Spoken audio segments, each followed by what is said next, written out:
Okay, and we're recording, Phoebe. Hello, your Zen Lifers. This is our second. This is our second vlog. And today we just thought we'd do a basic get to know ya. Hey, how are ya? Hey, how you going?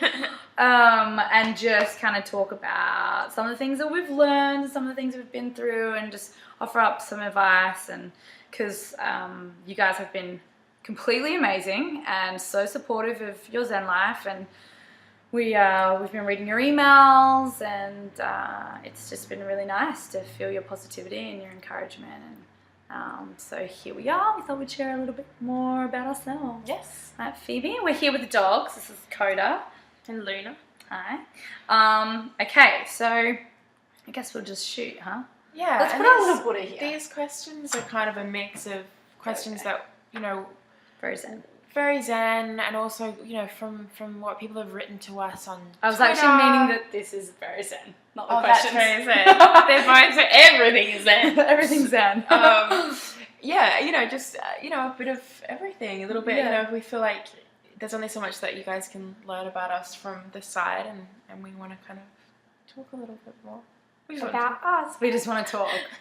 Yeah. Okay, so I'll start. Oh, this monkey's being very cute. Okay. Okay, I will start. Phoebe Tonkin. What would you say is your biggest fear? I mean, if we're going like nightmares, I'm thinking like buried alive. Oh. But Yeah, in terms of like in my life, I think maybe like failing is probably. At what in particular? Just like career stuff, just like. Yeah. No, I guess I kind of have a set thing, like a set list of like goals and dreams, and I like to tick things off lists, and that includes goals for my life. So, I hope to be a funny old little lady, somewhere in Australia eating bowls of ice cream, remembering all the things Vegan ice cream. That are vegan ice cream. Yeah, right. Zen ice cream. And ticking and looking back at all the things that I achieved. Yeah. What about you? My biggest fear. Well, I'll start with kind of what you did, like burning alive. Yeah. Oh my god, the idea of it is beyond terrific. Okay, and then my biggest fear, I think, not being a mama. I think you know that about me though. Mummy Palmer. I am. I think. Look at her now. She's like. Yeah, Mama Bear with the dogs. Getting ready. No, I think being a mom is such a huge dream in my life, and I believe I will absolutely be a mum at some point in my life, but I'm scared that won't be able to happen. But these days you can adopt, and the surrogacy and all those sorts of things. So I feel like that's an achievable goal, and it's one of my biggest dreams, I would say. And I think getting to 80 years old, and if I looked back at my life and I wasn't proud of the choices I made, and if I was feeling empty and alone, I think that is a fear of mine, for sure. You got 3. I got 3, yeah. There's a bunch more. I can just list them out. Okay. So we have both, it's funny, the other day on Twitter I wrote, do you remember that thing that I wrote? Yes. I wrote about the idea that we shouldn't be so hard on ourselves.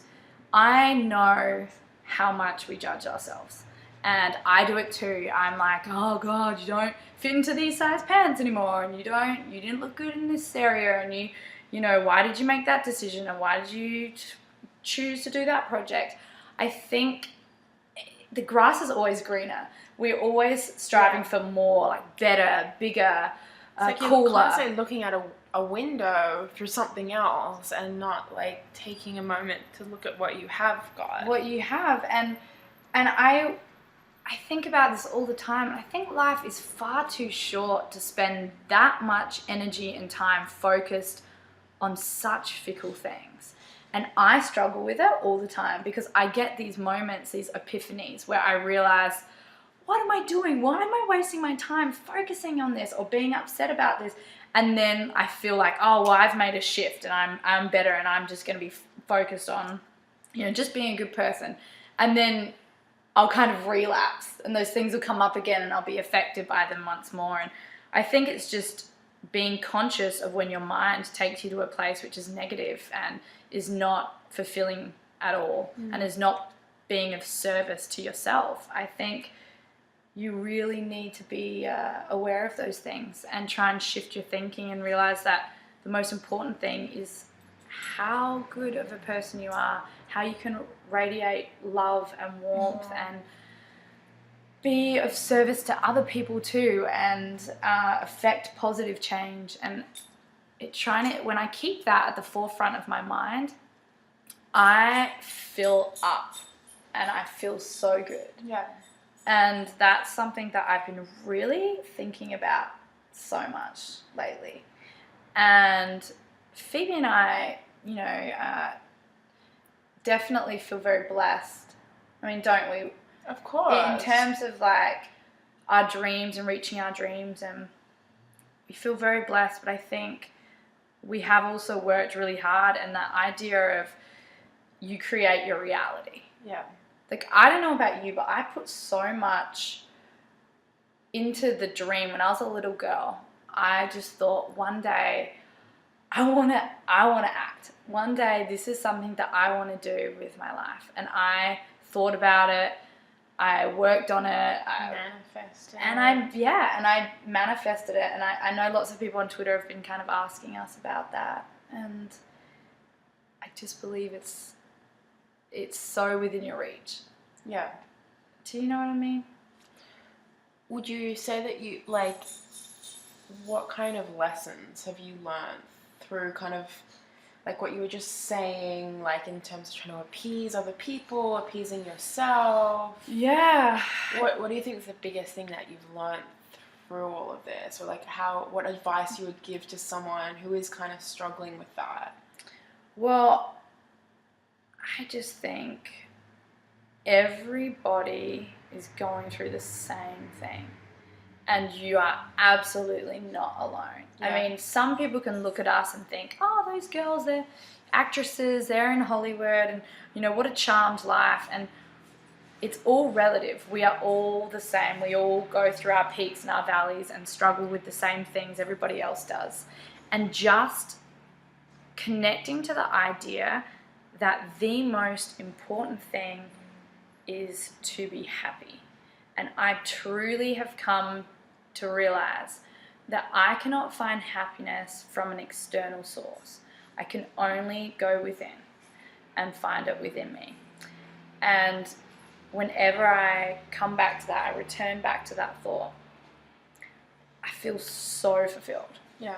And it's hard because life will throw curveballs at you. It will. I mean, everyone I know has been faced with some level of intense adversity at some point in their life. And it's just understanding that there really is growth in darkness. There really is. And both of us have been through some really dark times. And now, in retrospect, I am so thankful. Because you learn a lesson. You learn lessons through everything that you experience. Yeah, and it's such a gift. It's a beautiful gift. And even though I know that it feels so hard at the time, it is all a part of life and about the lessons that you are learning and that you will continue to learn. And wow, that got pretty deep. And I think it's also not being too hard on yourself when you do fall into a darkness, and it does feel overwhelming and it is scary and you do feel lost. That's okay. Like, don't judge that. When I am kind of upset about something, instead of you being like, you go, embrace this for a second and like let it out and just kind of sort it through it.